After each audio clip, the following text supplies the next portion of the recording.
grande mission, en fait, c'est une réflexion sur un environnement de qualité et une alimentation accessible à tous. Et dans De Bouche à Oreille, il y a plusieurs structures, dont l'ICRA Mignon, pour laquelle je travaille précisément, qui, elle, a un volet d'éducation permanente et de promotion à la santé. Le rôle de Bouche à Oreille dans les stratégies concertées, c'est de proposer des animations autour du c'est quoi le Covid, c'est quoi le vaccin, c'est quoi les virus, et comment je fais pour me préserver, et puis surtout comment je fais pour revenir dans du collectif et dans du groupe.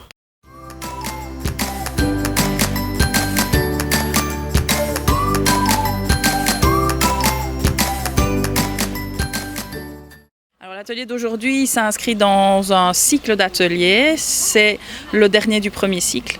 Ce cycle il s'est constitué d'abord de faire remonter, recueillir les ressentis, les vécus des gens pendant cette période de confinement et puis les périodes de non-confinement mais où on était dans de la contrainte sanitaire, de s'apercevoir que c'est pas facile de revenir en groupe parce qu'on a des inquiétudes et notamment tout ce qui était littératie en santé avait besoin d'être travaillé. Donc on a pris le temps de vulgariser et de travailler aussi les compétences psychosociales sur le fait d'accepter les décisions prises par les autres, etc. L'éducatrice qui est en charge de la gestion du groupe a dû faire un travail un peu de remobilisation, remotivation, simplement parce qu'après une période où il n'y avait plus de collectif, plus de dates prévues avec des échéances, etc., voilà, certaines personnes avaient un peu plus de mal à se remettre en route. Les deux groupes sont des groupes qui ont une histoire de vie ensemble. Ce ne sont pas des groupes spontanés créés pour les stratégies concertées, ce sont des groupes qui préexistaient au confinement. Et donc il y a des liens qui existaient entre ces personnes.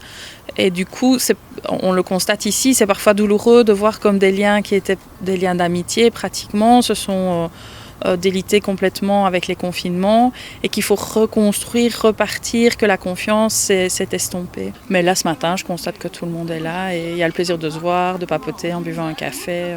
Donc voilà, ça a l'air de bien se passer. Il y a des choses comme ça qu'on croit, bon, on le sait. Puis quand on la définit comme il faut, et Anne, elle définit toujours les choses d'une façon qu'on comprend très bien, quoi. Oui, c'est ça que je veux savoir. Au moins, c'est quoi, au moins, le Covid dans la vie? La question essentielle, c'était par rapport au vaccin, où on se demandait comment ils avaient pu trouver un vaccin aussi rapidement. En fait, le fait d'avoir des informations qui étaient vulgarisées a permis, ça a vraiment apaisé les gens.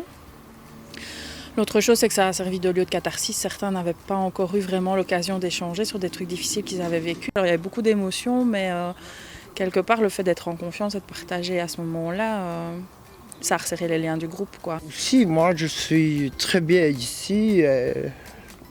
Pas de problème, quoi. Ça m'a réveillée et tout. Ça me reprend du punch.